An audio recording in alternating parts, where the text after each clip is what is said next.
maro any hainao manjery efa namoaka sy ny gazety antsorana namoaka androany mikasika ny fisamborana ny madamo raha zay mamonjy kilotinao maly teny amin'ny parité sport teny mamasina zany vaovao niparitaka zany nefa dia misafotofoto be niany a dia lasa saosanatry mihinana ambony ny manaraka ny vahoaka malagasy dia diso ny vaovao vao reny zay natoranay aty amin'ny biankolo nampiantso mba ho iray ny vaovao miampitaina ary famaliny zay n'le zo alala vaovao na droit à l'information ny vahoaka sady keo mamaly ny tamberina ndraikitra zay a anjaranay aty amin'ny birao zay zany no antony ka efa tahaka ny tafika andrefa tanàna izy iny a fa hitatsika fa misamborona izy maly misy ny sary rehefa mivoaka any amin'ny tambajotra isan-karazany any a makasika an'izay ny antony samborana azy a dia satria misy raharaha mahakasika azy maromaro a eto am-pelatananay birao maleo tena dina amin'ny kolokolo eto Antananarivo sy any Fianarantsoa misy ny nilaza moa hoe efa desaisir zareo bianco tamin'ilay raharaha Ambo Mamasina tiana indray mbola isamborany azy dia eto zany tiana ny manamarika fa marina tokoa desaisir zay tamin'ny raharaha Ambo Mamasina fa mbola misy raharaha hafa mahakasika azy ary zay no antony mahavoatery anay tsy maintsy nindroso amin'ny fisamborana maninona koa ny fisamborana atao eny Mamasina amin'ny andro takariva misy lalao baolina baskety ny antony a dia satria efa nanaovana fiantsona izy indrona intelo miantona tamin'ny fotoan'androny a nefa tsy nivaliany zany ary tsy nivaliany mpisolo vava azy a dia voatery izahay niroso tany amin'izay fisamborana amin'izay ny fisamborana moa misy paikady sy misy fotoana sy misy toerana izay ny anketiny manamarina an'izay a anaovana azy dia zay no natonga an'izy teny Mamasina omaly ny raharaha mahakasika azy ato zany raha amin'ny ankapobe ny fipitinina dia araky voalazako teo misy eto Antananarivo misy any Fianarantsoa misy koa ny faritany hafa fa izay Antananarivo manao azy dia raharaha mahakasika resaka asa fandrarahana indrindra resaka tao-trano fanaovan-trano sy tsena ifanaovana ny fanjakana io a tsy izy rery satria olona irery tsy mahavita fandika an-dalàna fa misy olona maromaro misy tompona andraiky mpanjakana misy mpandraraha ary misy tompona andraikitra any anivony ny vondrombahoaka paritra any koa ao anatiny ao tsy maintsy tongany amin'izay ary ny fanadiadina moa dia mandeha tsikelikely a miroso makany amin'izay zay ngamba amin'ny ankapobeny a nzara tena tianay ary niantsonay anareo mpanao gazety mba tsy sanatria ivaona amin'ny fahamary amin'ny marina lay vaovao iparitaka dia lasa disy fandray ny vahoaka dia lasa isafotofoto be niany a na lasa mora tarihina makany amin'ny faneto fanaovana fikorotanana sy ny sisa fa ialana amin'izay indrindra no antony farany a tiako tsindriny eto dia ny hoe izahay ato anivon'ny birao dia mampamaly eo tenanay tsy ny bianco ny Madagasikara rery no maly eo tena fa ravorafitra miady amin'ny kolokolo eran'izao tontolo izao dia ny fifanarahany iraisany piramidena mihitsy nefa mametraka fepetraka ny amin'ny tokony hampahaly eo tena azy dia zahay ato zany a manatanteraka ny fanadiadiana zay tokony ataonay tsy misy tsindry ary mitondra ny raharaha any anivon'ny fitsarana rehefa voangona avokoa ireo pirofo zay hoentina manamarina n'ilay fandika an-dalàna sy ireo olona voaroaroy ao anatin'ny ilay raharaha ao amin'ny fanatanterahana amin'ireny zahay dia miezaka ny mba ho maty hanina ka hanara-dalàna na ny fanatanteranay azy na ny asa zay ataonay fa tsy sanatria ivaona amin'izay ara-dalàna amin'izay satria rehefa molaza hoe miezaka ny maty hanina zay amin'ny fanatanteranay amin'ilay asanay dia rehefa voangona avokoa ny pirofo rehetra vita ny fanadiadiana afa-po ny fanao fanadiadiana afa-po ihany koa ny olona iahina satria ty koa tsy mirina amintsika koa ty arynao ka mahotezaitsika amin'izay koa ny pirenena no hoe manana zo fototra ny olona iahina hiaro tena dia rehefa samy afa-po na ny mpanao fanadiadiana na lay olo-pirenena iahina amin'ny fiarovan-tenany dia oentiny eo anatrihan'ny fitsarana mahefa amin'izay mirara eto zany dia tsy ndrinay no hoe zony feno ary tsy misy nizanizy afaka misakana azy amin'izay amin'ny fiarovan-tenany fa zony kio nefa tsy tenin'inina tsy hiaro tena fa dia fanadiadiana moa milaza an'izay iteo inona notoy teo ampiry mihitsy zahay amin'ny fanadiadiana ary manontany fotoana hoe roviny izay malazako zay eo ampiry zahay hitatsika ny fotoana hitondrana azy ao anatin'ny fitsarana marina voatany izy aoka ny toerana misy azy angamba tsy olazaina hoe aiza fa voatany izy eo ampelantanany ny administration na ny fanjakana izy amin'izao fotoana zao voara-maso ny fahasalamany voara-maso ny momba azy ary ny moa zany zay le volazako teo zay hoe maty hanina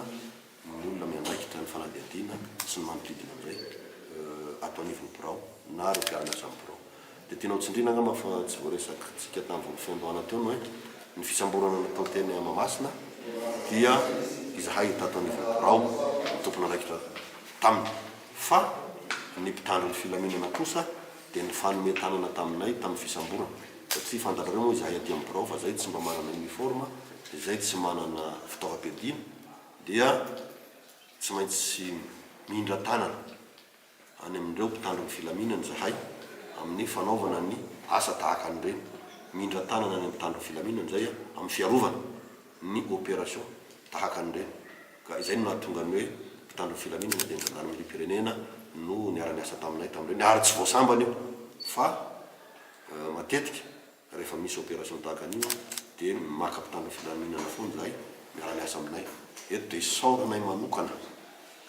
ny mpitandro ny filaminana gendarmerie pirenena amin'izay fanomezan-tanana zay satria zay no nahafahanay nanatanteraka miasa ary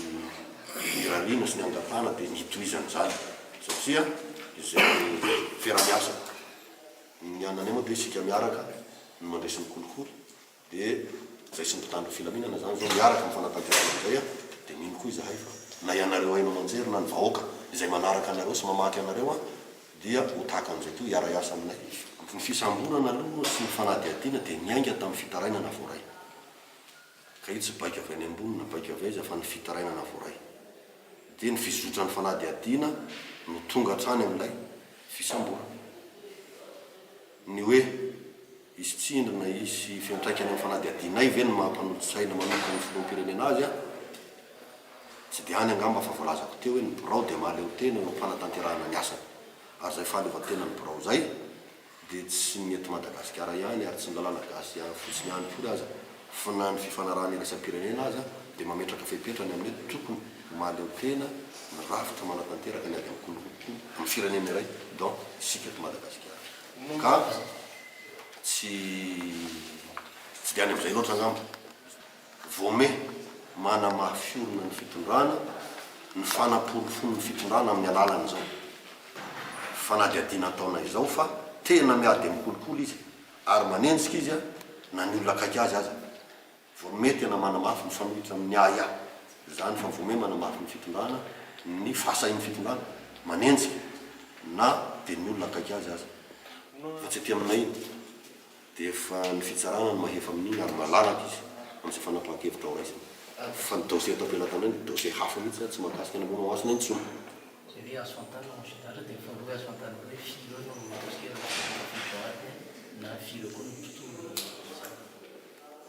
ny dossier tafiditra aloha dia dossier maromaro hatreto misy loatsy tenisa misy maromaro mety mbola hitombo mety eny io arakaraky ny vokatry ny fanadiadiana zay atao satria eo mpanaovana fanadiadiana mety misy ny dossier lasa atambatra mety misy misarahana satria trango maro samihafa ny ao anatiny dia aloha tsy laza isana dossier fa ambaraka fotsiny hoe maromaro izy io ny olona voakasika maromaro io olona tsy maintsy voakasika ao anatiny zamatama voasambotra io mandehibe ny resaka amin'izao hoe manao pression mpampiany koa manao hoe mahakasika arakaraky ny famaritany tsirairan'ilay hoe pression iza ny olona zany misy resaka be dia be eny ka iza le olona zany aloha mba ahafantarako hoe iza ny tety fa misy misy am'le zany misy mety hoe sodany io teneny mazava izy manontany eny tsy mampikatra manontany tsy miteniteny foana mety apikatra reo taliko io ny mahitako azy arakaraky ny atao hoe tsindry fanjakana tsy misy fa ny olona akaiky anazy ao anaty fianakaviany ny tonga dia maliko an'izay averiky foana hoe mahaleo tena ny birao tsy mandray tsindry ary tsy manaiky tsindry fa na izy na iza dia ambany lalàna ka treto aho izahay fanao fanadihadiana izay telo mirahalahy teto izay tokony anaikitra ny fanadihadiana dia tsy mbola nahazo tsindry na avy amin'izy na avy amin'izy makasika ny fanakanteranay ny asanay na zany olona tenenao zany a mbola tsy hitako maso zany mbola tsy miresaka tamiko zany androany na nandritra ny fanadihadiana izay natao ka inona no azo da tsindry ahy eo karazana fanao fanadihadiana sy ny sisa raha misy zay dia anaovana fanadihadiana koa zay dia lefenao fitsarana ilazako zany hoe tsy misy n'izany fa raha nisy eo fa nysamborinay le olona dia mena izandara pression gauche droite na tirako tsy manina zany nge mety misy any ambadika any manao pression manao faire semblant de faire des pressions aussi il y a des gens qui font ça qui profitent de la situation et qui tirent profit dia mety mody miteny izy any zay tena manao an'izao ry mba angalana vola ambadimbadika any tsy ferany zany mety misy manao fanambaraka fotsiny zay mahaleo teny ty atreto lalàna no miatoka an'izany a dia mipetraky zay miezaky zay ho any maty hanina eo ampanataterahana ny asanay raha mikasika an'ilay teny anao tany amin'ny senasy ny sisa reny zara nataony reny dinina no mitranga zao rava ve lehibe ankoa fanadihadiana ve ny janona mandeha foana fanadihadiana dia eto tsy ndraiky ny hoe tsisy ambony lalàna le retsy a fa olo-pirenena tahaka ny olo-pirenena tovy daholo rehefa olo-pirenena tsisy ambony lalàna ny fotoana mety ho samy hafa fa ny fombafomba ny pitsipitsy mety ho samy hafa fa tsy maintsy ampiarina am'izay manao fandrikan-dalàna ny lalàna zay ngambo